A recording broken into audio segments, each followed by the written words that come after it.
I'm Sophia with Garden State Film Festival. It is the 21st anniversary. This year we have 237 films from 23 countries. One of those films you could check out is a really cool short film called The Tale of Captain Fortyhands. I know, what a title. And here to talk to us about it is the director of the film, Kyle Farmer, and the producer, Nishad Trivedi. Thank you both so much for joining me. Hello. Thank you, Hello, Sophia. thank you for having us. Oh, thank you for making the film and taking the time out to talk to me. I'm excited to pick your brains about it. But before we get into it, can one of you tell us a little bit about the short film? Yeah, so I can take that. The Tale of Captain Fortyhands is a pirate adventure drama. Um, so it's a story about a father reconnecting with his long lost son. It's like a little bit of dark comedy, a little bit of action. It's a really fun kind of big expansive piece that we all got the amazing opportunity to work on at Chapman University as our thesis film with a bunch of incredibly talented um, costume designers, makeup artists, our cinematographer, our production designer, just a really cool team that came together on this one. Yeah, totally agree about the cool team. Like the Yeah. production design, the location, all of it. We're gonna talk about all of it because it was so amazing.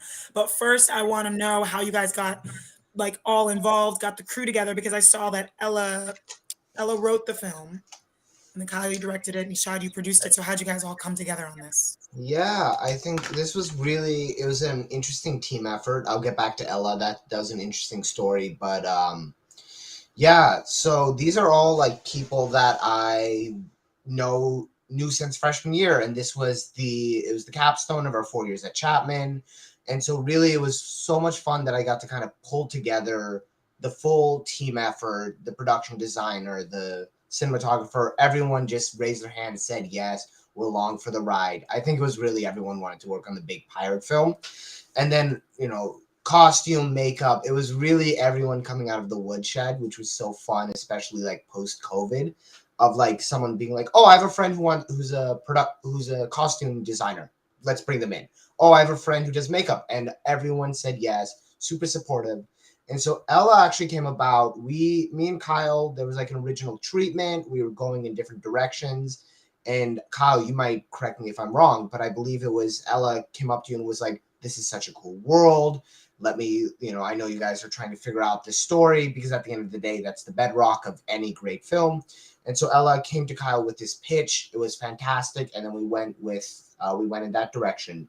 And she just created such a wonderful world and deep characters that were fantastic things to kind of build the rest of this stage around. Wow. So you guys were building this treatment, so you knew you wanted to make a pirate film. Yeah, I think Yeah. that's what I pitched you on, Kyle, right?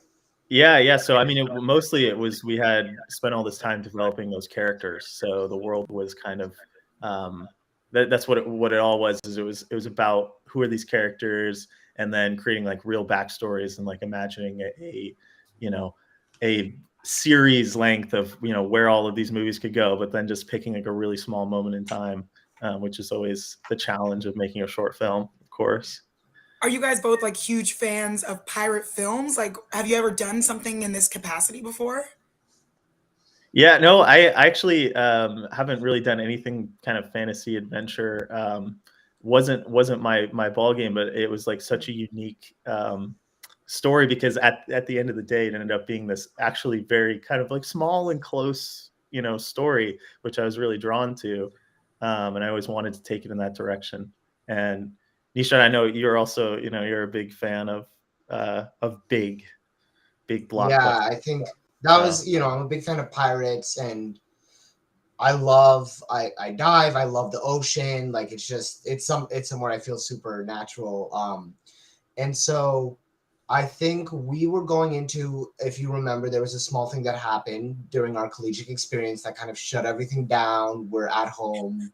We didn't get to make films for a while. And Mhm. so at the end of the day, I wanted to do something that, makes people happy. Like that's just fun and exciting. And I think that was the real impetus behind it, was to really come out with something also just very different. It is. And hopefully that's what, came out across on the screen. Absolutely is. From the films that I've seen so far in the lineup, have not seen a film like this. And you hear pirate movie, and I'm like, all right, what's this going to be like? And you watch it, I'm like, how? So let me talk about the location first. How did you find this ship in this ocean? Beautiful location. How did we find it? Yeah, I mean that was an interesting one. There's not a lot of historical ships around, so it was really a matter of a couple of ships. We're very lucky that the HMS Surprise, which was actually the ship they shot Master and Commander on, which is a fun tidbit, was lucky enough to let us shoot. The only issue is it was in San Diego, so we could only feasibly shoot on this ship for a day. And so that's kind of that location. And then everything below deck was actually a stage build by our super talented production designer, Lauren Adolph. And she did such a great job kind of matching that ship and really creating life down there. So it's difficult to see that it was a stage. Yes, it is. I am so impressed. The magic of film. Oh my gosh. Kyle, what was it like for you directing something in so stylized with these amazing actors? Like, what was it like? What was the process like? Yeah, well, I mean, it all starts in casting. Casting was incredibly fun for this piece, and it really all kicked off around us finding our incredible Captain Fortyhands, which is who was Brock Morris, who played that part, and the biggest challenge or the biggest thing to get used to with a project like this was scale. So obviously dealing with all the elements of a stage build, but then also, kind of like the haze that we were putting into the shot, because we had to keep that consistent across kind of shot to shot. And a lot of complex lighting was involved there. And just the practical limitations of shooting most of the film in a set, which is something that I had never had experience with before. And one of the most interesting things was that, we ended up casting Brock, not realizing exactly how tall he was. And so we had built a stage set that was, had clearance for kind of like average height. And once we had cast and we had pretty much the build was already set, we realized our Captain Fortyhands is going to be pretty tall, to the point where he's going to kind of like be, his head might hit the beams. So we had to, kind of work around that. But it kind of worked out for the best because he was always intended to be a really large presence and to be kind of cramped in this ship environment. So yeah, it's a lot of happy accidents and just working with kind of what comes to you and making the best out of it. Was casting difficult? I mean, I would imagine like the tone of it, even the accent and everything. Like, how long did it take you guys to find these characters? Yeah, it was definitely difficult. It was, all in all, it actually ended up spanning almost 2 months, I think, which is pretty crazy. But a lot of it was we were narrowing down. We got a lot of interpretations of the different characters, especially Tiny, who kind of plays opposite Captain Fortyhands. We had different age ranges. We were considering casting someone much younger. There's a lot of trouble associated with that, just from a logistics standpoint. And so it was kind of like narrowing down how exactly he's going to speak and exactly the presence that we want. And we just had so many people were interested because they were just like, this sounds crazy. So it was choices. It was just kind of like decision paralysis. So you guys had one day on that ship, and then you had to build that set, and there was also some on the beach. How long did filming take entirely? Yeah, I think that's an interesting question. It was 6 days, 6 long days of physical production. I think another thing to note was because of that big sea thing that I mentioned earlier, we were restricted on crew size. So it was everyone pulling double, triple duty. Our UPM, who one of my really good friends, Henrik, who also helped pick up a lot of the producing load on this, was in a pirate costume the entire set. So he's at Walgreens picking up water for Crafty in a pirate costume.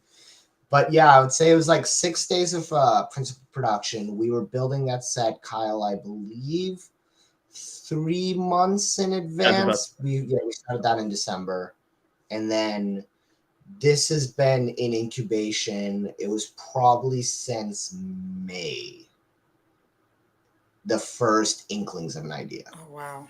So it was a full year. Yeah. No, sorry, are you adding anything, Kyle, on that? It's crazy. Yeah, no, I think that's about it. Yeah, we the first draft of the script was that summer of that would have been 2021, and then we were shooting through till January 2022, and our with like about 3 months of post. So it's I mean you actually end up spending a lot of time with those 15 minutes that you end up with. Right. What would you guys say was the most difficult part of the process? Was like pre-production, filming, post? Any? Well, I think Nisha might have a different perspective because deal with different things. But I mean, I think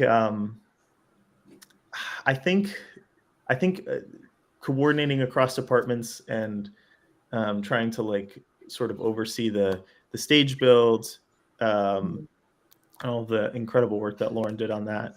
And not having experience with this it's all just kind of visualizing how you're actually going to approach the day. And then production itself, those 6 days were, they really were nonstop. And on our ship day, when we went down to San Diego and we got to shoot on the ship, is not only our last day. So it was like, we have to get it, we only had about 6 hours wrapping load in to load out. And it was just, it was just a nonstop struggle to make every last minute count. And then once we did, had a party in the parking lot, great, huge celebration, but much deserved. Yeah. I think for me it was a lot of prep. I think Kyle is very talented. So the moment we were actually on set and everyone was there, all the things were there, everything was moving, I'm like, that's when I was able to be like, okay, this is going to run its course. Yes, things will pop up, but we're good. Like, I think the ship day, I was pretty much below deck, just finishing up paperwork the entire time while chaos is happening above. But, I trusted the team. It was really, for me, it was prep. It was like locking down that ship location. It was, as you can imagine, we did this in an academic environment, and this is not the normal for a student film. So there was a lot of questions, a lot of people I had to meet with to assure them that nothing's going to happen. No one's going to get hurt. I believe our insurance broker now knows me on a first name basis. But I think it was a lot of kind of those puzzle pieces going in, maintaining budget throughout. And so I think once we actually got on the set day, it was putting it in the hands of all the talented creatives to just execute. This is a hard question. If you guys had to pick like one thing that is most important as a producer, as a director to do on like a big scale project like this, would there be one thing? What advice could you give? One thing, I think it's got to be preparation, which is kind of a generic answer, but we found some really unique ways to visualize and plan and block out the scenes before everything was done, because we were in a situation where basically not everything was going to be ready to go until the day of. So we used some 3D modeling software that we took kind of like the designs, the mock-up for this stage from SketchUp. And then we actually put, human models in there to kind of see what the scenes are going to look like and plan out those shots meticulously. In a situation where you don't have room to kind of try a lot of things out, you've got to get your shots and go. It's always just about, really having all the preparation up front, so that if you can make a little extra time to get, try a different style of performance for one shot, to, get a different emotional reaction, that's what it's going to leave you with. So basically that's what I do is I plan for no prep, for no improvising, so that hopefully there is a little bit of room to mess around. Right. Yeah, I think I would say the biggest thing was keeping the emotional core throughout, keeping that story, because it's everything going around. But if there's nothing in the center, then what are we doing here? Because at the end of the day, you want someone to have a story that they leave and feel like they enjoyed. And so for me, that was really slowing down in the development process, bringing in Ella to help get a great take, get a great story going into production.